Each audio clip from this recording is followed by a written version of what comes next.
देखिए, दोनों बयान अलग अलग भिन्न हैं। एक व्यक्तिगत प्रहार का है। विदुड़ी जी का जो बयान था वो सीधे सीधे एक व्यक्ति पे हमला था। मनोज झा जी का जो वक्तव्य था वो एक ओम प्रकाश वाल्मीकि जी की कविता थी, उसको उन्होंने कोट किया था। और जो कोट करने का तरीका, जिस परिप्रेक्ष्य में कविता लिखी गई थी, वो जात के परिप्रेक्ष्य में नहीं थी। जात जितना हम लोग समझते हैं, मैं जितना उसको पढ़ा हूँ, देखा हूँ, समझा हूँ, जो भाव भी समझा मनोज झा जी का कहने का, ठाकुर वहाँ सिंबॉलिक रूप से सत्ता की बात थी और वो सत्ता के ऊपर प्रहार था।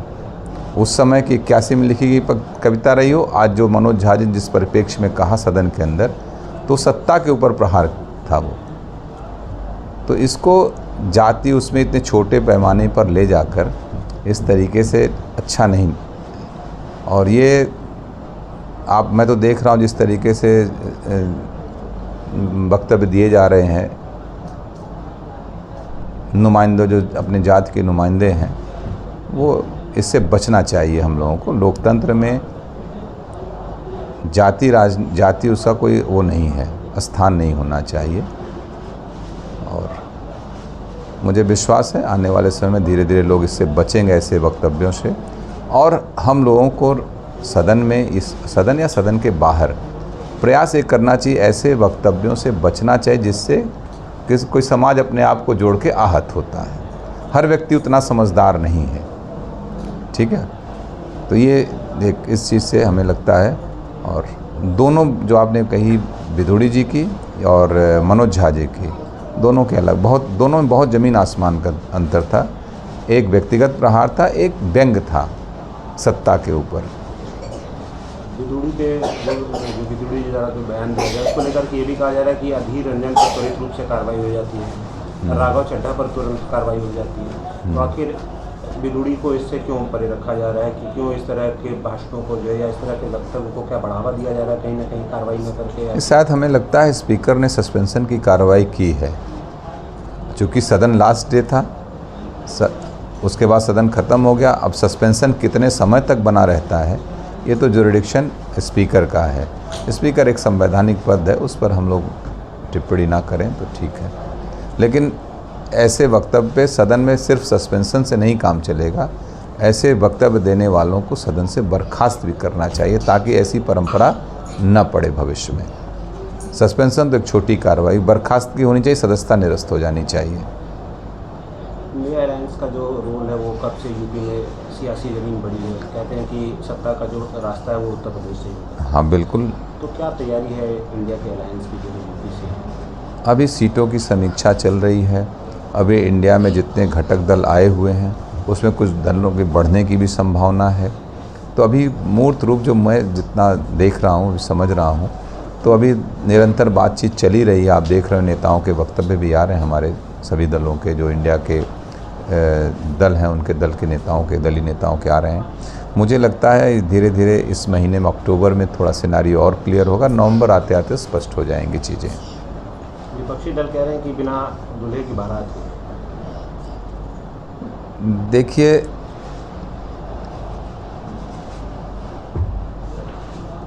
अपोजिशन जो भी विपक्ष में होगा कुछ ना कुछ कहना ही है। आज लोग जो यहाँ पे हालात हैं, जनता ही कहीं ना कहीं देख रहा हूँ धीरे धीरे वो हो रही है। सबसे बड़ी समस्या इस देश में बेरोज़गारी है। अनएम्प्लॉयमेंट एक बहुत बड़ा चैलेंज है इस कंट्री में। उसको कैसे मीट आउट किया जाए, ये सरकार के सामने चुनौती है, चाहे स्टेट गवर्नमेंट्स हों पूरे देश की और केंद्र सरकार हो। सरकारी संस्थाओं में जिस तरीके से नियुक्तियों का कम हुई हैं, बहुत बैकलॉग हो गए हैं, उसको कैसे भरा जाए इस दिशा में कोई प्रयास नहीं किया जा रहा है। और सरकारी तंत्र को, सरकारी जो जितने इंस्टीट्यूशंस हैं जो एम्प्लॉयड हैं, वो ज़रूरी है कि वो ज़्यादा से ज़्यादा लोगों को रोज़गार मिले। जब भी कोई आपदा विपदा देश पर आती है तो हमारे सरकारी कर्मचारी बढ़ चढ़ कर इसमें पार्टिसिपेशन करते हैं और देश को ऐसी संकट की घड़ी से उबारने का भी काम करते हैं जनता के सहयोग से। लेकिन उनकी भूमिका बहुत महत्वपूर्ण होती है।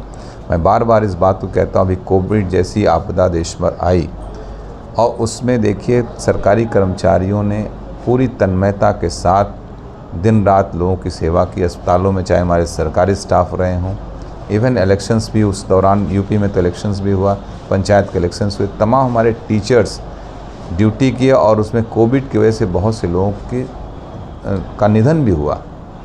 हम लोग तो अभी पूरा आंकड़े तो नहीं किए गए, लेकिन मुझे लगता है कम से कम जो 1500 से 2000 शिक्षकों की हुआ है, सरकारी कर्मचारियों का निधन हुआ उस कोविड के दौरान, उस ड्यूटी करने के दौरान। तो ये जो इतना बड़ा त्याग है, अगर यही 140 करोड़ का मुल्क हमारा, हम सरकारी नौकरियों कम कर दें कैसे मुल्क चलेगा हमारा? निजी हाथों से देश नहीं चलने वाला है। निजी हाथों से व्यापार किए जा सकते हैं, देश तो सरकारी हाथों से ही चलेगा। आपकी उम्मीदवारी को भी लेकर के चर्चा हो रही है? बिल्कुल हमारे पार्टी के लोग चाहते हैं, लेकिन सर्वोच्च निर्णय तो हमारे पार्टी को लेना। हमारी जेडीयू से हम लोग इस प्रदेश में 4 सीटों का, जो हमारे नेता अभी तक बात 4 से 5 सीटों पे लड़ने की बात चल रही, देखिए कितने सीटों पे लड़ते हैं। अगर जौनपुर सीट हमारे कोटे में आती है जेडीयू के, तो निश्चित रूप से हमारी जो स्टेट और जिला की इकाई है प्रयास कर रही है, लेकिन शीर्ष नेतृत्व हमारे राष्ट्रीय अध्यक्ष जी को करना है और हमारे नेता नीतीश कुमार जी को करना है कि किसको लड़ाएंगे यहाँ से।